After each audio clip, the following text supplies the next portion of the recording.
Hey guys, Mr. Bowman here. The learning objective for this video is in green, and we are learning to prove the cosine rule.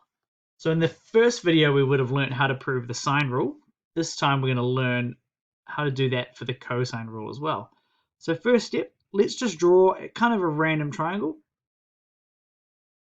That there's the height, that there is a right angle. We're then going to be dealing with, maybe let's say we know this angle up here, which means that will be big A and that there will be little a. And the other sides, maybe the bottom dimension down there, that length would be B, and the opposing length up the top would be C. And what we're going to do for this video, for this proof, we are just going to create a bit of maths. So let's say the base of that triangle is X, which means the base of the next triangle would be B minus X.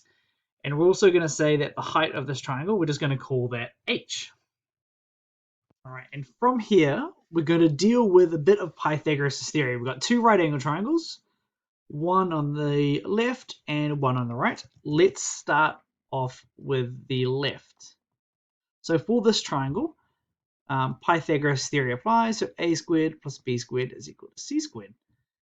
And in our case, a and b will be x and h. So x squared plus h squared is equal to c squared. From this, we're going to do the same for the next question. So for the right hand triangle, the usual a squared plus b squared, that there will be equal to c squared. Apologies about the pen not liking that area of the screen. A would be b minus x all squared, c would be h squared, and then a squared as well. And then from there, you'll notice both of them have something in common at h squared, so we're going to rearrange both of these to make h the subject. So in our case, h squared will be equal to c squared minus x squared, and we'll actually leave it there. We'll leave it as h squared. And then on the other side, we'll have the same thing. H squared is equal to a squared minus b minus x all squared. At this point here, we're going to use both of those and we're going to equate them together. So we know that c squared minus x squared, that's going to be equal to a squared minus b minus x all squared. And we're just going to simplify that little double bracket a little bit. So c squared minus x squared is equal to a squared minus b minus x, b minus x.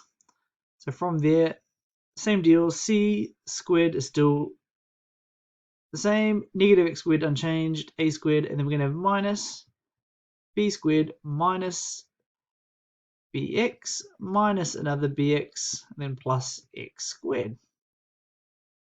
And all of that, when we simplify it a bit more, so c squared minus x squared is equal to a squared minus b squared plus 2bx minus x squared.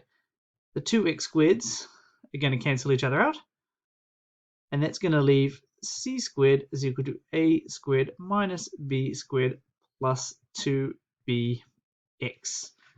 And we're going to do a little bit more rearranging there. We're just going to make a squared the subject.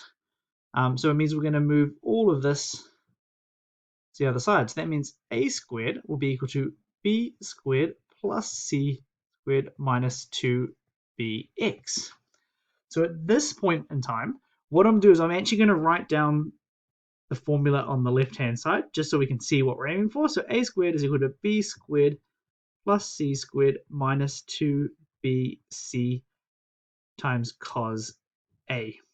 And if you match what we've done, the only difference we've got here is down the bottom, we've got c times cos big A, and down the bottom of our current work, we've got x. So what we need to do is we need to figure out a relationship of x in terms of the variables that we've been given in our triangle. So I'm going to change pens for this bit. So let's switch to the blue pen. So here, that would be the hypotenuse, that would be the opposite, and here would be the adjacent. So we're dealing with A, so we want to know X as well. H isn't too useful for us because that's not really part of the triangle, so we're not going to want to deal with C there. So just down the bottom, I'm right, well, we know that cos angle is equal to A over H. We can then substitute everything in. So in our case, cos big A, that's going to be equal to X divided by little c. And when we rearrange that, that's going to be C times cos big A. We're then going to substitute that in for our X value that we have in our working so far. So let's switch back to the yellow pen. So A would therefore be equal to B squared plus C squared minus 2B. And here we're just going to substitute in, so it's going to be C times cos A. So we've substituted that last part in. And that there is the proof of the sine rule, and that matches our equation that we've been hunting for. So hopefully you found this proof interesting. If you haven't already, please go back and watch the sine rule as well.